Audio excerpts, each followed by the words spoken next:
नमस्कार विद्यार्थी मित्र हो, मी डॉक्टर प्रवीण लोंढे, सहाय्यक प्राध्यापक, दूरशिक्षण केंद्र, शिवाजी विद्यापीठ, कोल्हापूर.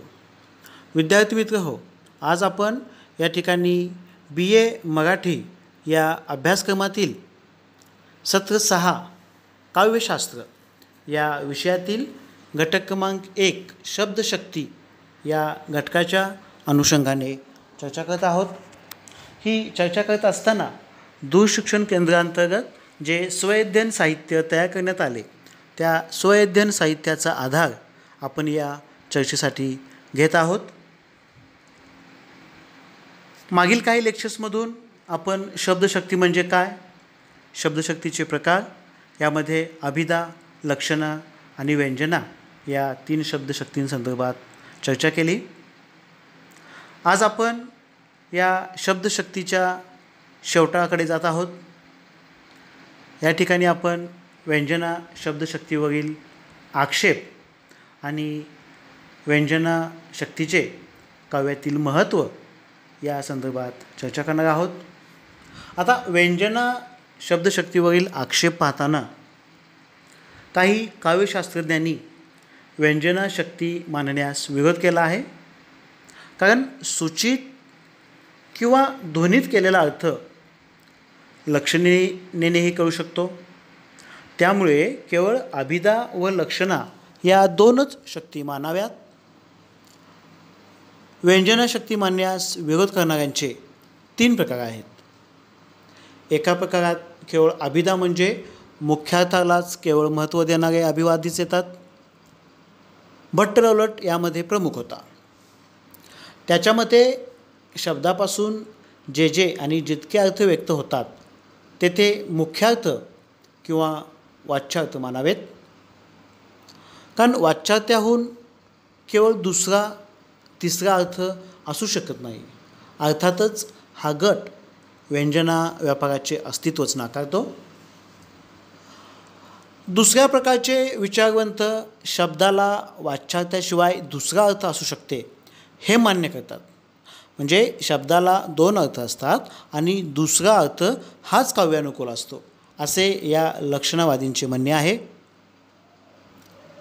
अभिधा आणि लक्षणा या 2च शक्ती मानाव्यात. अभिधेने वाच्यार्थ कळतो तर लक्षणेने लक्षार्थ कळतो. म्हणजे लक्षणेमागे काही एक प्रयोजन असते. हे प्रयोजन गूढ असते, व्यंग असते आणि ते प्रयोजन जाणवते म्हणजेच प्रतीती देते. तेच प्रतिमान होय. यालाच खरे तर व्यंगार्थ म्हटले जाते व व्यंजना ही तिसरी शक्ती मानली जाते. म्हणजे लक्षणवाद्यांच्या मते लक्षणेमागील प्रयोजन जाणवते ते लक्षणेचे फल आहे आणि हे फल म्हणजे लक्षणेची लक्षणं मानावी, पण त्यासाठी तिसरी शक्ती व्यंजना मानू नये असे लक्षणवादी म्हणतात. म्हणजे व्यंजना शक्तीवरील आक्षेपांचा तिसरा प्रकार म्हणजे अनिर्वचनीयवादी. यांना अभिधा आणि लक्षणा यांच्या पलीकडे अर्थ जाणवतात याची जाणीव आहे आणि शब्दांच्या पलीकडचे गूढरम्य अर्थाशय समजून घेण्यास रसिकी तसेच प्रतिभावान असावे लागतात हेही मान्य करतात. पण ते तिसरी शक्ती व्यंजना मात्र मान्य करत नाहीत. म्हणजे दोन्हीकारांनी व्यंजना शक्तीची प्रथम मांडणी केली तेव्हा अलंकारवाद्यांनी आणि वैयाकरण्यांनी व्यंजनेस विरोध केलेला होता. आता व्यंजना शक्तीचे काव्यातील महत्त्व देखील तितकेच आहे. कारण या आक्षेपांना अभिनवगुप्ताने उत्तर देऊन व्यंजनेचे स्वतंत्रपण सिद्ध केलेले आहे.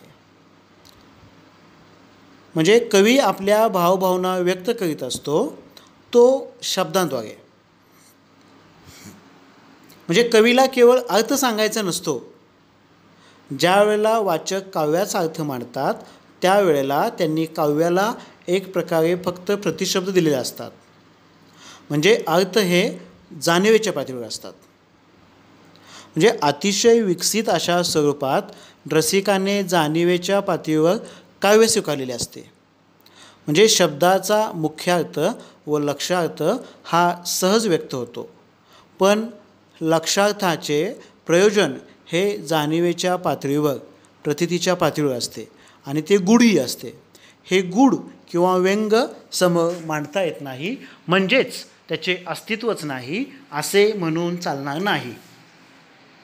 म्हणजे वि वा शिरवाडकरांचे नटसम्राट हे नाटक पाहिले तर या नाटकातील समोरचे ताट द्यावे पण बसायचा पाठ देऊ नये हे कावेरीचे वाक्य समजायला केवळ शब्दार्थ उपयोगी पडणार नाहीत. म्हणजे शब्दार्थात अडकणाऱ्या वाचकाला त्यातील व्यापक अर्थ कळणार नाही.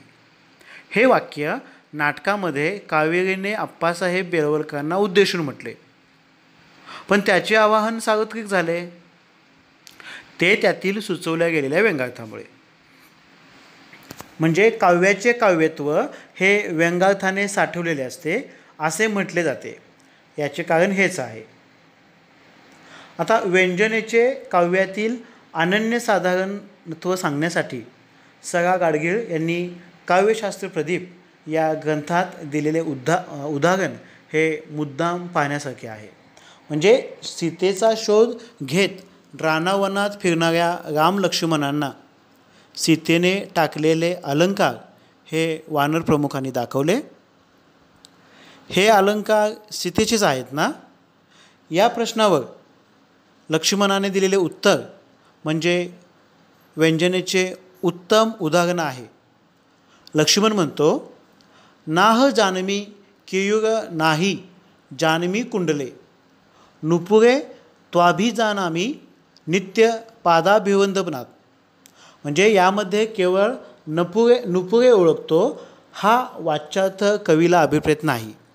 म्हणजे लक्ष्मणाची सीतेकडे पाहण्याची दृष्टी येथे सूचित केलेली आहे. म्हणजे नुपुरे फक्त ओळखतो या शब्दांनी व्यक्त होणारी त्याची भक्ती, केयूर कुंडले न ओळखण्यामधील त्यांची पवित्र शुद्धी, दृष्टी इत्यादींच्या सूचनेमुळेच हे काव्य रसिक हृदयाला आल्हाद देते. हेच ध्वनिकाव्य होय. म्हणजे महाराष्ट्र वाल्मिकी गदी माडगुळकरांनी अतिशय रसाळ असे गीत रामायण रचले. त्यातील कित्येक गीतांची रचना शब्दांच्या अभिधा आणि लक्षणाशक्तीला आवाहन करणारे आहे. तथापि त्या काव्याचे अजरामत्व सिद्ध करणाऱ्या काव्यपंक्ती व्यंजनेला आवाहन करणारे आहेत. म्हणजे दैवजात दुःखे भरता दोष ना कुणाचा पराधीन आहे जगती पुत्र मानवाचा. या ओळीतून रसिकाला होणारी अर्थजाणीव ही केवळ व्यंजनेने शक्य आहे हे आता वेगळे पटवून देण्याची गरज नाही. तर मित्रहो, या ठिकाणी आपण शब्दशक्ती या घटकाचा अभ्यास केला. या संदर्भात आपणास काही शंका अथवा अडचणी असतील तर आपण दूरशिक्षण केंद्राच्या 0231 269 3771 किंवा 0231 269 3871 या क्रमांकावरती संपर्क साधून आपल्या शंकांचे व अडचणींचे निरसन करू शकता. धन्यवाद.